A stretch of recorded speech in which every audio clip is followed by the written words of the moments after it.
नमस्कार, स्वागत बा आप सभी दर्शक लोगन के। त आज हिट मशीन खेसारी लाल यादव जी के दू गो खबर लेके आयल बानी। एगो तो सैड खबर बा और एगो खुशी के खबर बा। जी हाँ, वो कोनो ज़्यादा सैड ना बा, टेंशन मत ली। त ई जौन खबर बा ऊ बा सबसे पहला गाना बवाल के बारे में, जो कि आज सुबेरे रिलीज होके वाला रहे, लेकिन आज ओके रिलीज ना कल गईल बा। आज ओकर टीजर के ही रिलीज कर दिहल गईल ऊ चैनल से, और बतावल गईल बा कि गाना बिहान सुबह 6:15 बजे आप लोगन के देखे के मिली।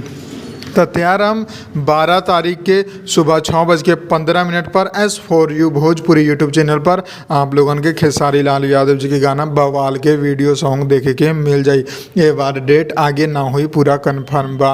अब जो दूसरा अपडेट बा वही बा कि खेसारी जी के नया साल पर एगो गाना आ रहे, नया साल नया माल। जी हाँ,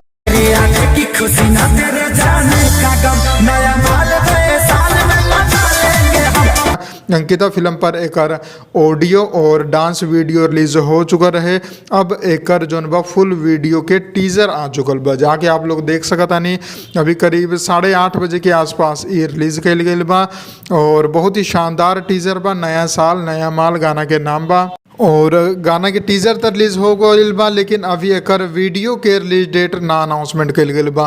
तो उम्मीद बा कि परसों चाहे ओकरा 1-2 दिन बाद ई गाना के रिलीज कल जाई, जैसन की जानकारी आ रहा बा सामने। कैसे बिहान था अब बवाल वीडियो सॉन्ग रिलीज हुई, तो ई गाना हो सकेला 2 दिन बाद रिलीज हो। तो जैसे ही एकर रिलीज डेट आवता आप लोगन खातिर अनाउंसमेंट कर दें। बस अभी जाके आप लोग टीजर देखी और धमाल मचा दी। हम मिलम आप लोगन के नया वीडियो में नया खबर के साथ।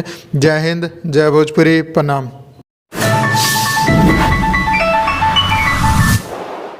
लाल बटन के दबा के अपने के चैनल के सब्सक्राइब कर ली और सभी खबर सबसे पहले देखे खातिर एक घंटे के बटन के भी दबा दी, ताकि जितना भी खबर डालम आप सबसे पहले फ्री में देख लें।